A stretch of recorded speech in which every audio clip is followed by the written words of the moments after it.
before you with my new video, which is based on one of the most important chapter of grammar, that is narration. प्यारे बच्चों, आज हम पुनः आपके सामने उपस्थित हुए हैं अपने नए वीडियो के साथ, जो ग्रामर का एक बेहद महत्वपूर्ण चैप्टर नरेशन से जुड़ा हुआ है। प्यारे बच्चों, हमने पिछले वीडियो में आपको बताया नरेशन क्या है और उससे कितने भागों में बांटा गया है। हमने बताया था नरेशन की उत्पत्ति लैटिन भाषा के शब्द नरेट से हुई है, जो कि एक वर्ब है, जो कि एक क्रिया है, जिसका शाब्दिक अर्थ होता है कहना। राइट? जब हम नरेट में शन नामक सफिक्स जोड़ते हैं, प्रत्यय जोड़ते हैं, तो बनता है नरेशन, और जो कि एक नाउन है और इसका शाब्दिक अर्थ होता है कथन। हमने आगे बताया था कि नरेशन को दो पार्ट में बांटा गया है, पहला डायरेक्ट स्पीच और दूसरा इनडायरेक्ट स्पीच। हमने उसमें बताया था कि जब किसी वक्ता के द्वारा कही गई किसी भी कथन को बिना कोई परिवर्तन के, बिना कोई बदलाव के हूबहू उसके ही शब्दों में कहते हैं या कहा जाता है, तब उस वक्ता के द्वारा कहा गया वो कथन डायरेक्ट स्पीच होता है। राइट? एंड दूसरा था आपका इनडायरेक्ट स्पीच, जहां मैंने बताया था कि वक्ता के द्वारा कही गई किसी भी कथन को जब हूबहू उसके शब्दों में ना कहकर, बल्कि उसकी मौलिक संरचना में कुछ न कुछ परिवर्तन कर, बदलाव कर दूसरे शब्दों में कहा जाता है, तो हम उसे इनडायरेक्ट स्पीच कहते हैं। क्लियर? तो बच्चों, अभी मैंने बताया कि नरेशन को कितने भागों में बांटा गया है। राइट? देखिए, एग्जाम्पल से और स्पष्ट होगी। यहां पे मैं एग्जाम्पल लेता हूं, एक वाक्य है, Ram said to Sita. Ram said to Sita, I am going to market. Actually देखा जाए तो यहां पे राम और सीता दोनों भाई बहन सुबह सुबह early in the morning Ram कहीं जा रहा था, सज धज कर, कपड़े पहनकर। तो सीता ने राम से पूछा कि भाई राम, तुम सुबह सुबह कहां जा रहे हो, है ना? तो राम ने सीता से कहा, कब? अपने बहन के पूछने पर। क्या कहा? I am going to market, मैं बाजार जा रहा हूं। हमने यहां पे राम के कथन को बिना कोई परिवर्तन के, बिना कोई बदलाव के हूबहू उसके ही शब्दों में कहा है। अतः ये राम के द्वारा कहा गया कथन डायरेक्ट स्पीच है। क्लियर है? एग्जाम्पल और देखिए, Sonia Gandhi said to the press, a reporter, I am not going to fight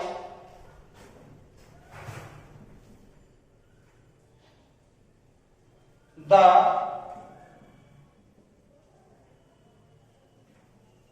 parliamentary election from Rae Bareli, Rae Bareilly,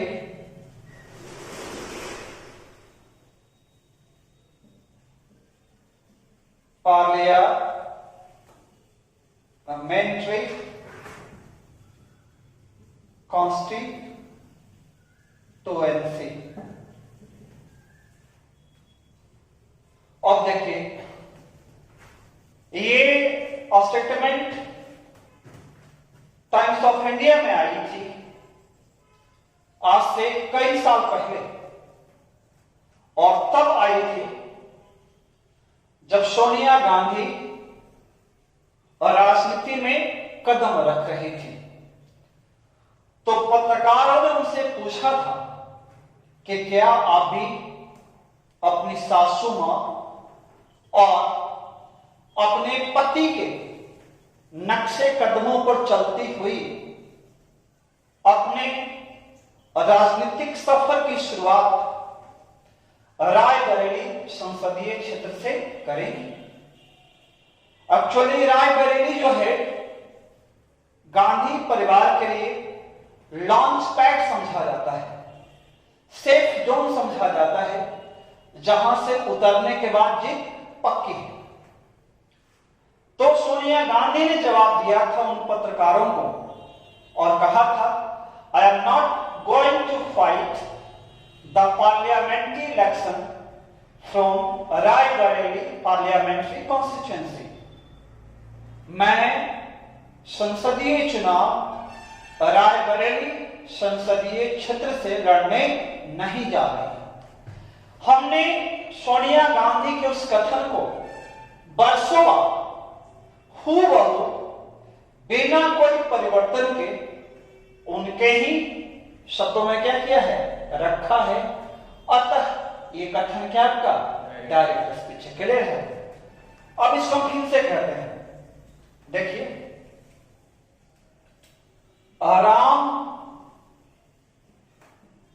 told Sita that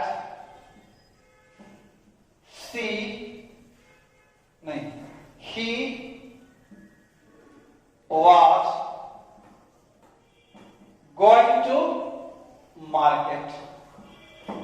अब देखिए ये जो कथन है ये आपका इनडायरेक्ट स्पीच का है, जबकि ये कथन डायरेक्ट स्पीच का है। अब देखिए हमने यहां पे क्या किया, चेंजेस किया है, बदलाव किया है। हमने सेट को कहां बदला, टोल्ड में। यहां से टू क्या हो गया, हट गया। ये कहां चेंज किया, दैट में। आई कहां बदला, ही में। और एम कहां बदला, बाच में। मैंने भी कहा था कि जब किसी वक्ता के द्वारा कही गई किसी भी कथन को हूबहू उसके शब्दों में ना कहकर बल्कि कुछ न कुछ परिवर्तन कर, कुछ न कुछ बदलाव कर दूसरे शब्दों में कहा जाता है, तब वक्ता के द्वारा कहा गया वो कथन डायरेक्ट स्पीच होता, इनडायरेक्ट स्पीच होता है। क्लियर है। देखिए दूसरे बात को हम फिर कहते हैं,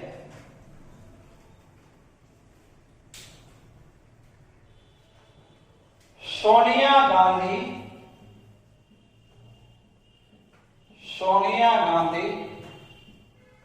told the press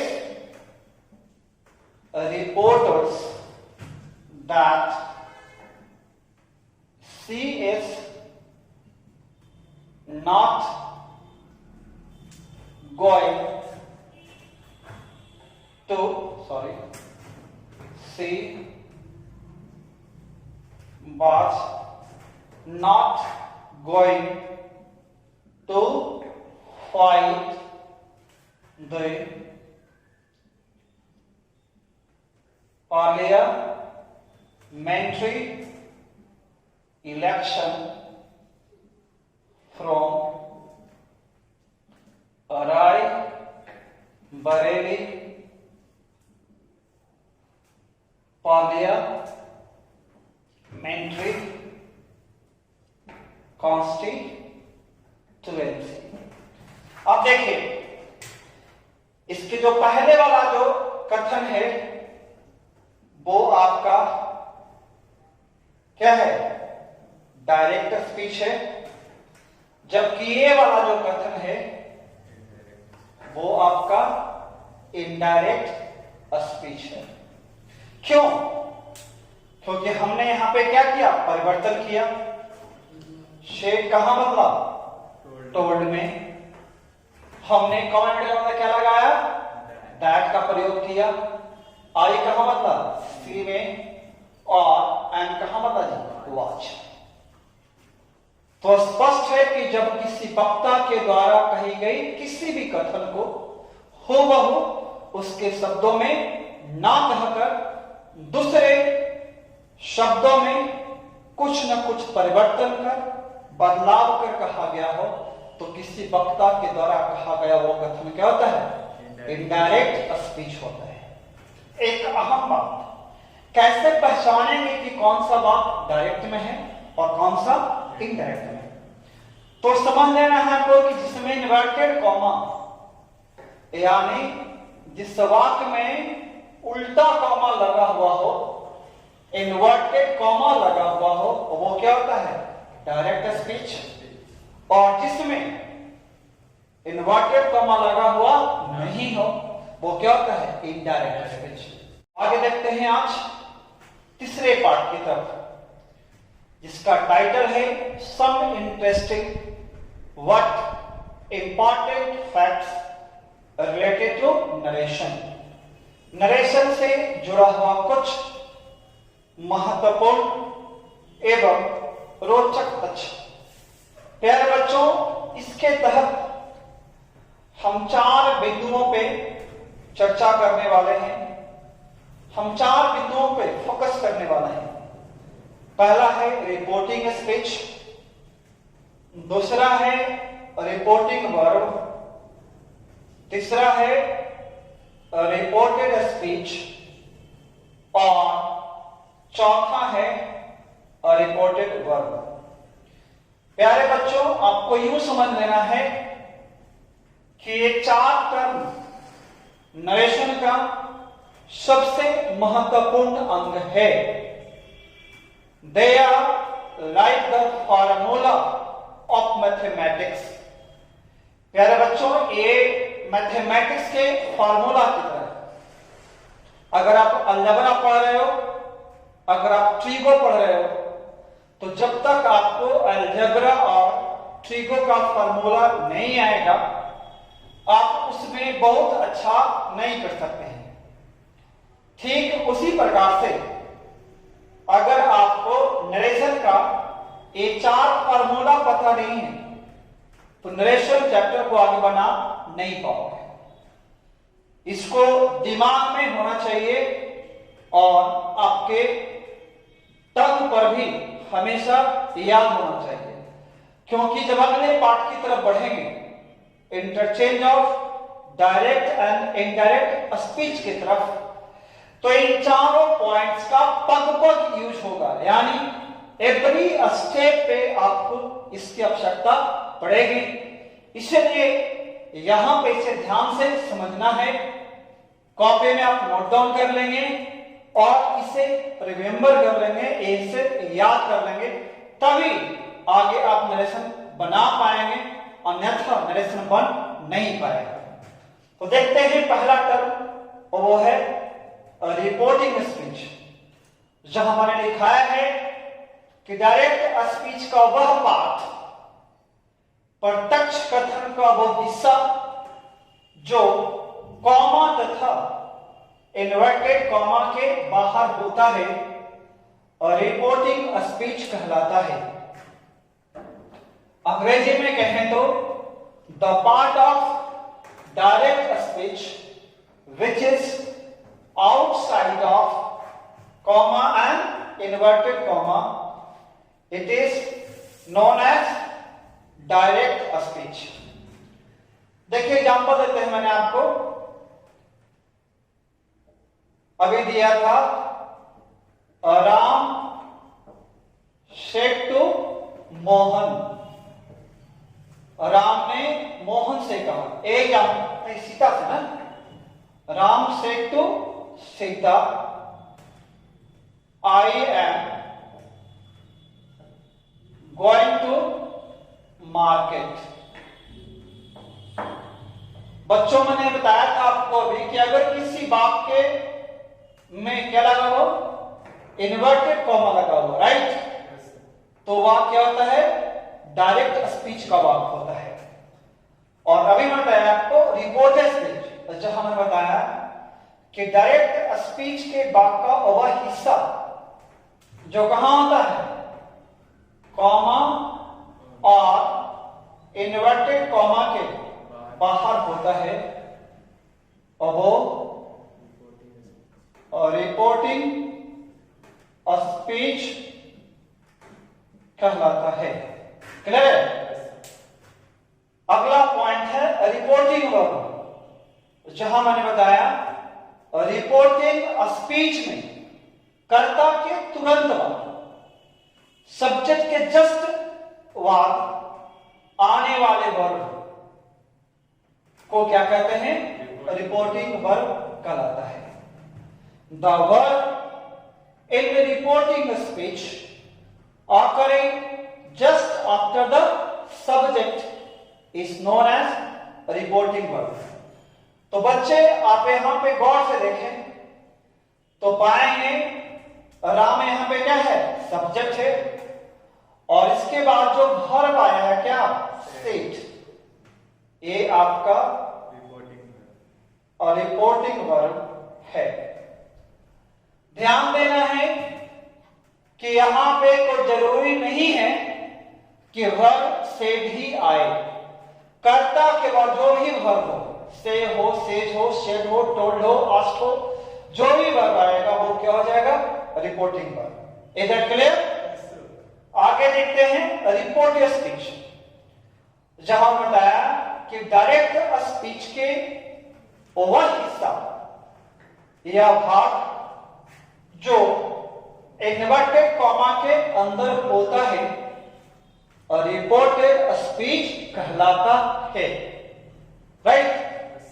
अब देखिए यहां पे डायरेक्ट स्पीच का जो भाग है, जो इन्वर्टेड कॉमा क्या जी अंदर हो, तो गौर करेंगे तो पाएंगे कि यहां पे जो I am going to market, ये जो हिस्सा है इन्वर्टेड कॉमा क्या है, अंदर है, अतः कह सकते हैं ये रिपोर्टेड स्पीच। और लास्ट पॉइंट रिपोर्टेड वर्ब का है, जिससे मैंने बताया है रिपोर्टेड स्पीच में कर्ता के बाद प्रयोग में लाए गए सारे वर्ब्स रिपोर्टेड वर्ब कहलाते हैं। All the used verbs after subject in a reported speech are known as reported verb, right? इसको ऐसे भी कर सकते हैं, the verb occurring after the subject in a reported speech is known as reported verb। देखिए यहां पे ये जो हिस्सा है वो क्या है, रिपोर्टेड स्पीच है, किसका, डायरेक्ट स्पीच का। इसमें जो वर्ब आया आई एम गोइंग टू, तो ये क्या हो गया आपका, रिपोर्टेड वर्ब। तो बच्चों हम समझते हैं ये 4 पॉइंट क्लियर है, रिपोर्टिंग स्पीच क्या है। इसको सिंपली आप ऐसे याद रख सकते हैं, जो कॉमा इन्वर्टेड कॉमा के पहले आए क्या हो गया, रिपोर्टिंग स्पीच। जो वर्ब रिपोर्टिंग स्पीच में प्रयोग में हो वो क्या हो गया, रिपोर्टिंग वर्ब। और जो इन्वर्टेड कॉमा के अंदर हो वो क्या हुआ, रिपोर्टेड स्पीच।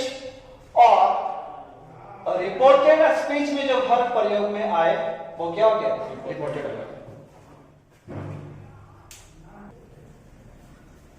बच्चों, हम बढ़ते हैं अगले पाठ की तरफ। और जो अगला पाठ हमारा है वो है interchange of direct and indirect speech. Interchange of direct and indirect speech. Hindi में कहें तो प्रत्यक्ष और अप्रत्यक्ष कथन के वाक्यों का आपस में रूपांतरण। बच्चों, सामान्यतः किसी भी बात को डायरेक्ट स्पीच से इनडायरेक्ट स्पीच में ट्रांसफॉर्म करने के लिए, रूपांतरित करने के लिए दो प्रकार के रूल्स का प्रयोग किया जाता है, दो प्रकार के नियमों का प्रयोग किया जाता है। पहला है जनरल रूल्स, इसे कहते हैं सामान्य नियम, और दूसरा है स्पेशल रूल्स, यानी विशेष नियम या खास नियम। जनरल रूल्स को जनरल रूल्स इसलिए कहा जाता है कि इसका प्रयोग सभी प्रकार के वाक्यों के लिए किया जाता है। जनरल रूल्स का प्रयोग सामान्यतः सभी वाक्यों के लिए एक समान लागू होता है, अतः इसे समान नियम कहा जाता है। और दूसरा है स्पेशल रूल्स। इन रूल्स को, इन नियमों को स्पेशल रूल्स इसलिए कहा जाता है क्योंकि इनका प्रयोग एक पार्टिकुलर और स्पेशल यानी एक खास वाक्यों के लिए होता है और किया जाता है। तो अब हम चलते हैं जनरल रूल्स की तरफ, यानी समान नियम की तरफ। बच्चों, ध्यान से देखेंगे और समझेंगे पहले रूल्स को, क्योंकि ये रूल्स बेहद महत्वपूर्ण है और नरेशन के बिगनिंग से एंड तक आपको काम देंगे। और इन नियमों को आप रट लेंगे, समझ लेंगे, है ना, क्योंकि समझने से ही काम नहीं चलेगा, है ना। तो अब चलते हैं हम जनरल रूल्स की तरफ, यानी समान नियम के तरफ। इसमें जो सबसे पहली पॉइंट है वो है change of comma and inverted comma. Right, तो कॉमा और इनवर्टेड कॉमा को हम चेंज कर दैट का प्रयोग करेंगे। इधर क्लियर? दूसरा पॉइंट है चेंज ऑफ पर्सन। बेहद ही महत्वपूर्ण रूल है,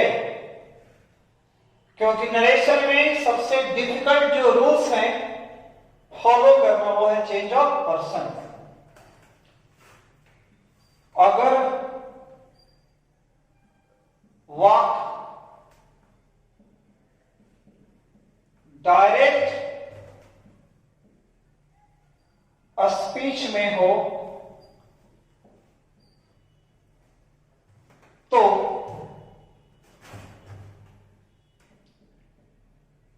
उसे इनडायरेक्ट स्पीच में बदलते समय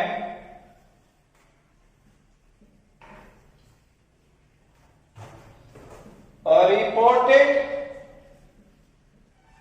स्पीच में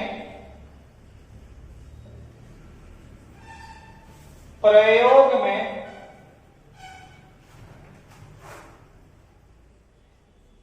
लाए गए पर्सनल प्रोनाउंस को यानी व्यक्तिवाचक सर्वनाम को निम्नलिखित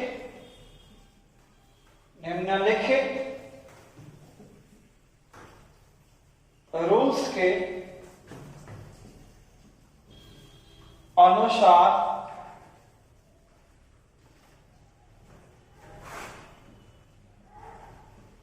बदलते हैं।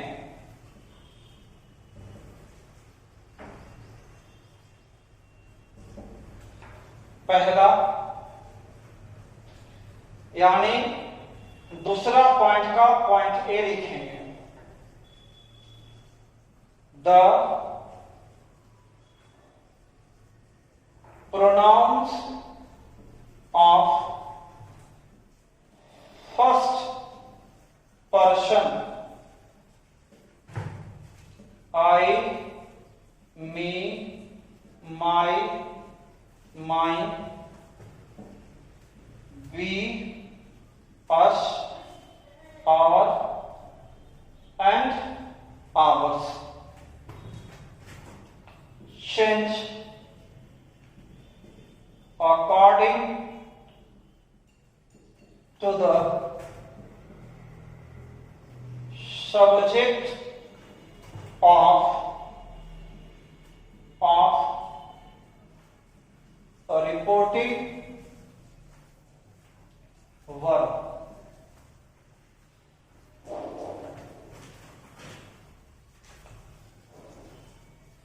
यानी बच्चों दूसरा पॉइंट देख रहे हैं, चेंज ऑफ पर्सन। इसमें दिखाया है कि अगर वाक्य डायरेक्ट स्पीच में हो तो उसे इनडायरेक्ट स्पीच में बदलते समय रिपोर्टेड स्पीच में प्रयोग में लाए गए पर्सनल प्रोनाउंस यानी व्यक्तिवाचक सर्वनाम को निम्नलिखित नियम के अनुसार बदलते हैं। पहला पॉइंट क्या है?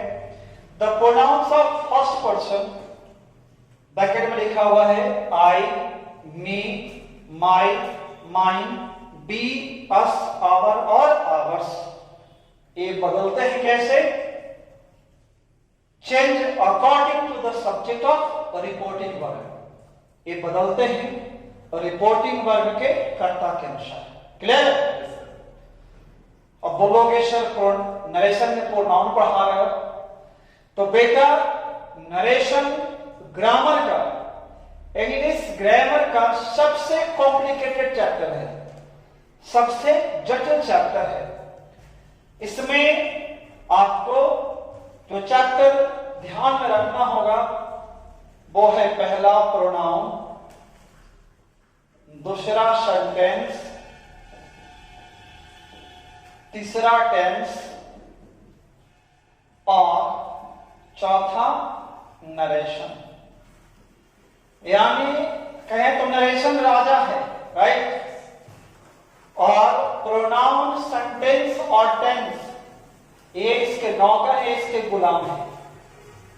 अब राजा को राज करने के लिए नौकर की आवश्यकता होती है, तो जिस नौकर की आवश्यकता होगा, टेंस तो टेंस को पकड़ लेंगे, प्रोनाउन तो प्रोनाउन को पकड़ लेंगे, सेंटेंस तो सेंटेंस को पकड़ेंगे।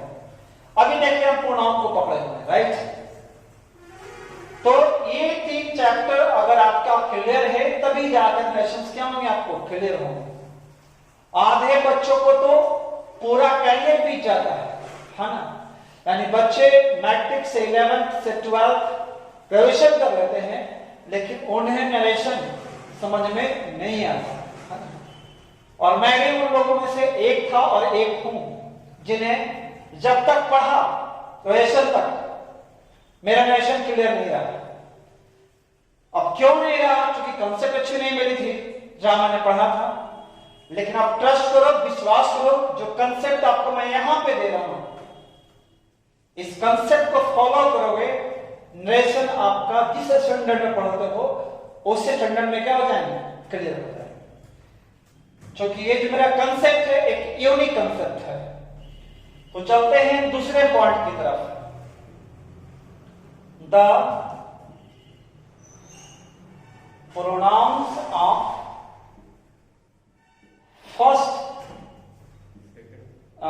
the pronoun of second person change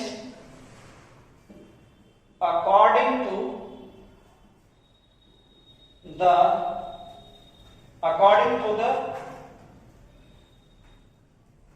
object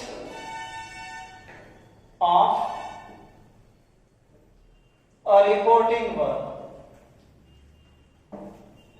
यानी जो सेकेंड पर्सन का प्रोनाउन होगा, है ना, कौन कौन है देख लीजिएगा ब्रैकेट में, लिखना भूल गए, यू, योर और योर्स, है ना। ये बदलेंगे कैसे, और रिपोर्टिंग वर्ब के ऑब्जेक्ट के हिसाब से।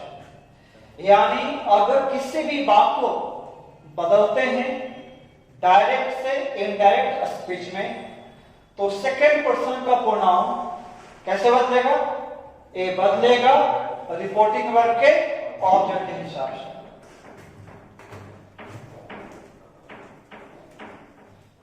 तो ध्यान रखिए, ये 4 चैप्टर को आपको पकड़ में रखना है, तभी आप नरेशंस को सही ढंग से बना पाओगे, नरेशन आपसे बन पाएगा, आप इस चैप्टर को समझ पाओगे।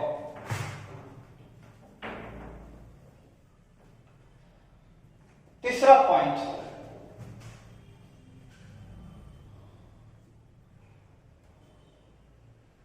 The pronouns of third person, the pronoun of third person remains unchanged। यानी जो थर्ड पर्सन के प्रोनाउन होंगे वो अपरिवर्तित रहता है। कौन कौन से में है, देखिए, ही है, हिम है और हिज है, सी है, हर, हर और हर्ष, ठीक है बच्चों। और फिर इसमें इट, इट और इट्स है, फिर आपका दे, देम, देयर और theirs. The pronoun of third person remains unchanged. And इसको पॉइंट ए कर, इसको बी कर दीजिए। द nouns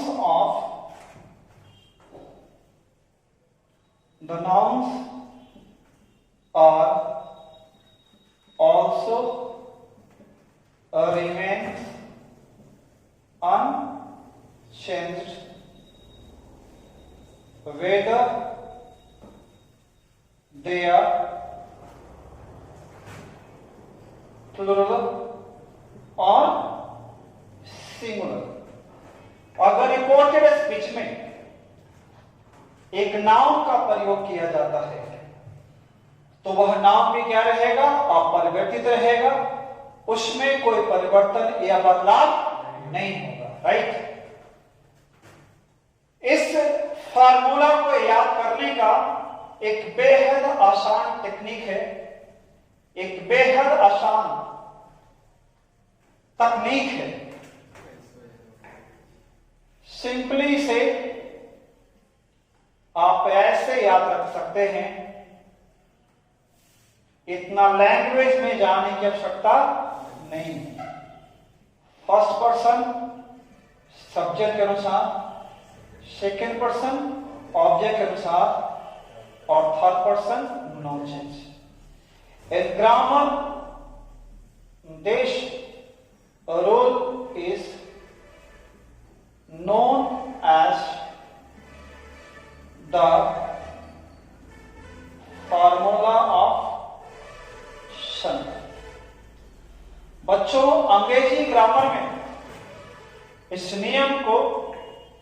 फार्मूला ऑफ शन के नाम से जाना जाता है। क्लियर है? अब चलते हैं लास्ट पॉइंट की तरफ। आज के इस वीडियो का लास्ट पॉइंट है, अगर डायरेक्ट स्पीच में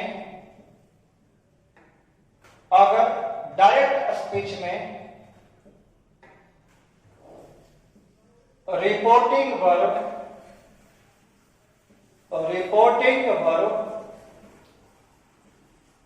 प्रेजेंट टेंस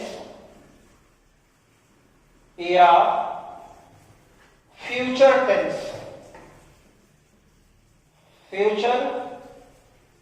टेंस में हो तो जब हम ऐसे किसी वाक्य को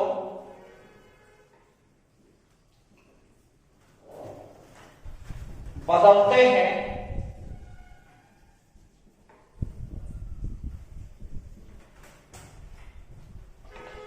इनडायरेक्ट स्पीच में, तो